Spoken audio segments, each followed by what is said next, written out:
అనుదిన నిత్యజీవపు మాటలు. దేవుని నామానికి మహిమ కలుగునుగాక. దేవుని వాక్యాన్ని చదువుకుందాము. ఎలుగెత్తి నేను యెహోవాకు మొరపెట్టినప్పుడు ఆయన తన పరిశుద్ధ పర్వతము నుండి నాకు ఉత్తరమిచ్చును.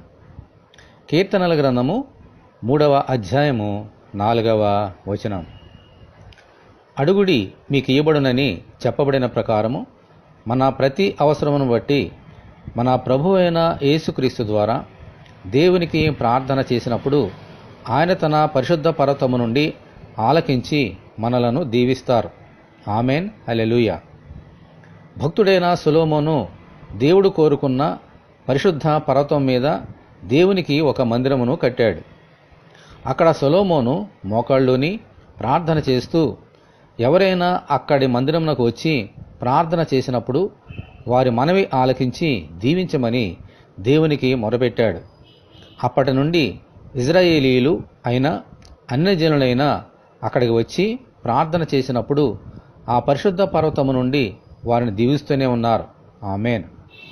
అయితే నూతన నిబంధనలో మరొక పరిశుద్ధ పర్వతము ఉంది. మనుషులందరి కొరకు శిలువ మీదకెక్కి తండ్రి వీరేమి చేచున్నారో వీరెరుగరు గనుక వీరిని క్షమించమని ప్రార్థించిన పరిశుద్ధ పర్వతము. ఈరోజు ఎవరైనా ఎక్కడి నుండైనా ప్రార్థించినప్పుడు ఆ కల్వరిగిరి అనే పరిశుద్ధ పర్వతము నుండి దీవించడానికి ప్రభువు సిద్ధముగా ఉన్నారు. దేవునికి స్తోత్రం కలుగునుగాక. ఆమెన్. మనమందరము దేవుని ప్రార్థన చేసుకుందాము. ప్రభువా, ప్రార్థన వినడి పావనుడా, మీకు వందనములు. మేము ఎలుగెత్తి మీకు మొర్రపెట్టినప్పుడు మా ప్రార్థన ఆలకించి మమ్మను దీవించమని, ఈ వాక్యం వింటున్న నీ బిడ్డలందరినీ అలాగున ఆశీర్వదించమని ప్రభువైన యేసుక్రీస్తు ద్వారా ప్రార్థన చేయుచున్నాము తండ్రి. ఆమెన్. ప్రభువైన యేసుక్రీస్తు కృప మనకందరికీ తోడే ఉండి నడిపించునుగాక. ఆమెన్.